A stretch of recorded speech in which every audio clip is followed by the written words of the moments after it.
उज्जवल classes में अपन gene पियाजे का सिद्धांत पढ़ रहे थे। तो उस वीडियो में अपन ने अवस्थाएं पढ़ी थी, 4 अवस्थाएं बताई है। और आज हम पढ़ेंगे कि जीन पियाजे का शिक्षा में क्या योगदान है। जीन पियाजे ने कुछ शब्दावली का यूज किया, उस शब्दावली को पढ़ेंगे, वहां से अमूमन क्वेश्चन आ ही जाता है। तो देखिए क्या योगदान है कि जीन पियाजे ने सबसे पहले संज्ञानात्मक विकास सिद्धांत दिया था। किसने दिया था? जीन पियाजे ने। लेव वाइगोत्स्की ने भी दिया था संज्ञानात्मक विकास सिद्धांत। उसकी चर्चा अपन आगे करेंगे कि किसका संज्ञानात्मक विकास सिद्धांत आएगा। यदि ऑप्शन में किसने दिया तो कौन सा टिक करना है, वो लेव वाइगोत्स्की में करेंगे। फिर है बाल केंद्रित शिक्षा प्रबल। बाल केंद्रित शिक्षा प्रबल किसने दिया था? जीन पियाजे ने दिया था। और जीन पियाजे ने शिक्षण में शिक्षक की महत्वपूर्ण भूमिका बताई है। किसकी? शिक्षक की महत्वपूर्ण भूमिका बताई है। और शिक्षक की महत्वपूर्ण भूमिका बताते हुए इसने कहा है कि शिक्षक को बालक की समस्या का निदान करना चाहिए, यानी शिक्षक को बालक की समस्या का कारण जानना चाहिए। इसके बाद में इन्होंने कहा कि शिक्षक को बालक के अधिगम के लिए उचित वातावरण तैयार करना चाहिए, उचित माहौल जो है वो क्रिएट करना चाहिए। किसको? शिक्षक को। ये जीन पियाजे ने कहा है। और फिर इसने कुछ शब्दावली यूज की है। तो सबसे पहली है स्कीमा। अब स्कीमा क्या है समझिए। स्कीमा पहले देख लीजिए, आपको अच्छे से समझ में आ जाएगा। वातावरण द्वारा अर्जित संपूर्ण ज्ञान का संगठन ही क्या है? स्कीमा है। मानसिक या फिर क्या बोल सकते हैं, मानसिक संरचना की व्यवहारगत समानांतर प्रक्रिया। अब इसको समझने की कोशिश कीजिए। वातावरण द्वारा अर्जित संपूर्ण ज्ञान का संगठन, वातावरण से जो भी हमें ज्ञान मिलता है उसका पूरे का संगठन ही क्या है? स्कीमा है।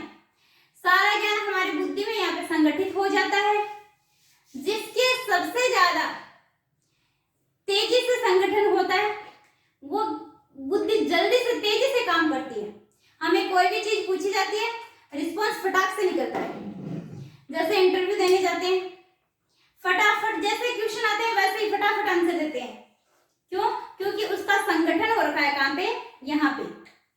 और स्कीमा एक बुद्धि का जो है वो ही बुद्धि को ही स्कीमा बताया इसने। तो बुद्धि क्या है? ये स्कीमा क्या है? संगठन। और मान लीजिए यदि हमने याद किया है, अच्छे से अपने ज्ञान का अर्जन किया है, उसके बाद में क्या है, कभी कहीं पे ऐसे कोई बात हो रही मान लो और कोई हमसे कुछ पूछता हो तो हम कुछ ना कुछ उसको बता के आ जाते हैं उसके रिस्पॉन्स में। और बाद में सोचते हैं अरे मुझे ये बात करनी चाहिए थी यहाँ पे, तब उसकी आंखें खुल जाती। लेकिन हम कह नहीं पाते। क्यों? क्योंकि उस टाइम पे अपनी बुद्धि ने काम नहीं किया। एग्जाम में जाते हैं, क्वेश्चन लिखते हैं, क्वेश्चन का आंसर देके याद नहीं आता। अब याद नहीं आता और बाहर निकलते ही कहते हैं कि अरे इसका आंसर तो ये होता। लेकिन उस टाइम पे आपकी बुद्धि ने काम नहीं किया। यानी जो स्कीमा है, संगठन है, वो मजबूत नहीं था। यदि संगठन किसी के क्या है, धीरे धीरे संगठन होता है।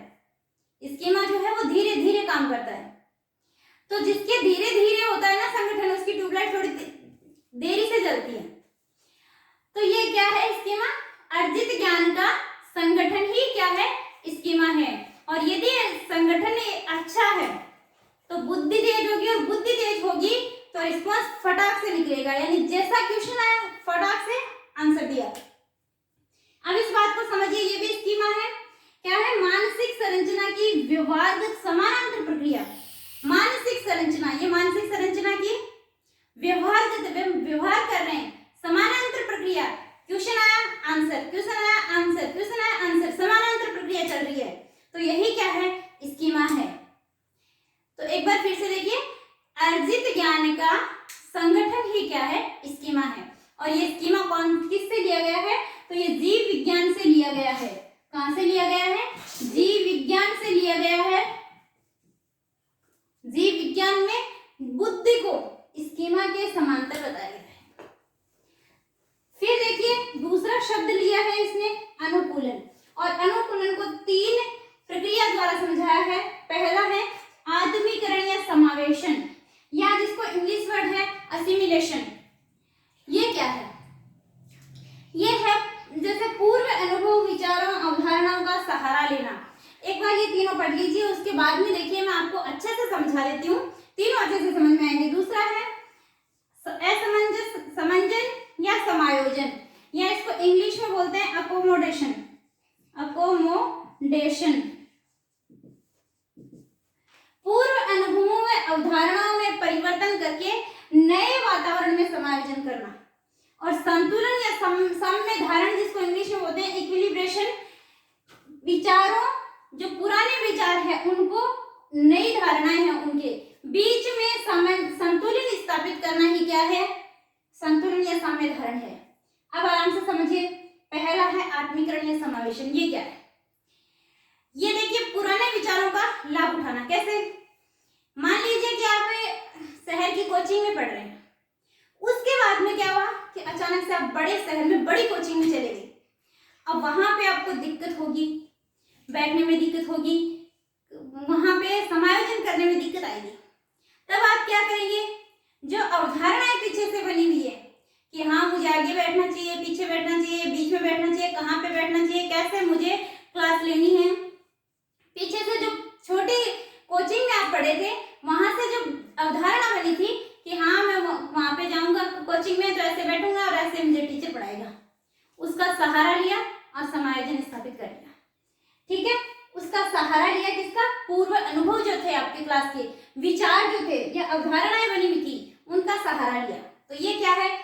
आत्मीकरण या समावेशन। इसके बाद में देखिए समंजन या समायोजन। ये क्या है?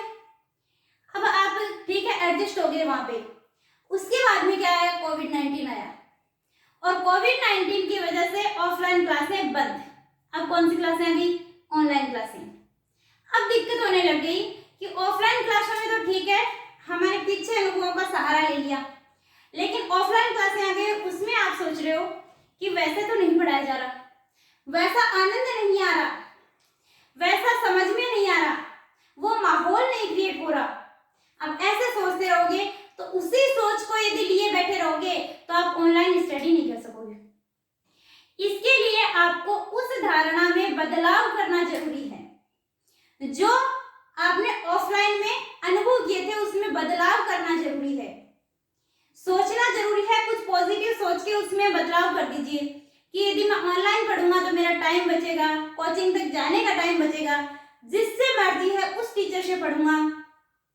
ऐसे कुछ भी अपने माइंड को ऐसे सेट कीजिए कि पुराने वाले जो हैं उसमें बदलाव कर लीजिए, और बदलाव कर लिए तो आपको क्या हुआ? समायोजन स्थापित कर लिया और आप ऑनलाइन क्लासों से भी अच्छी स्टडी कर सकते हो। तो ये क्या है? समायोजन या समायोजन।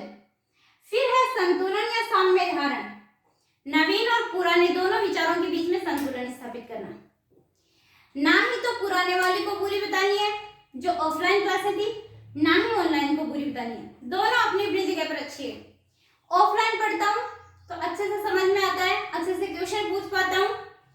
ऑनलाइन पढ़ता हूँ ये भी अच्छी है, घर पे बैठे पढ़ाई कर सकता हूँ, खर्चा नहीं लगता, जिससे चाहूँ उससे पढ़ सकता हूँ, जो मर्जी हो वो सब्जेक्ट पढ़ सकता हूँ। तो इसमें क्या है? दोनों में संतुलन स्थापित कर लिया आपने, दोनों अपनी अपनी जगह अच्छी बता दी। तो ये क्या है? संतुलन या साम्य धारण। संतुलन या साम्य धारण। तो इसके इंग्लिश वर्ड जरूर याद रखना। आत्मीकरण पहला पता है, दूसरा समायोजन भी पता है। एक एग्जांपल और देखिए, आत्मीकरण जैसे हमने बता दिया कि 2 और 1 कितने होते हैं? 3 होते हैं। ये हमने बच्चे को सिखा दिया, 2 और 1 3 होते हैं, जोड़ सिखा दिया करना। अब आगे क्या करेगा कि बच्चे को मान लीजिए कैरिंग वाले दे दिए,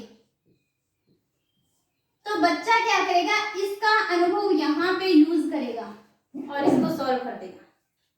तो ये क्या कर रहा है? यहाँ पे समंजन या समायोजन कर रहा है, इसका अनुभव यहाँ पे यूज कर रहा है और क्या कर रहा है?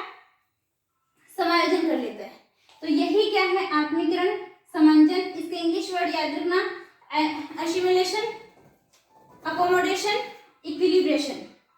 ठीक है, तो ये था जीन पियाजे का संज्ञानात्मक विकास सिद्धांत।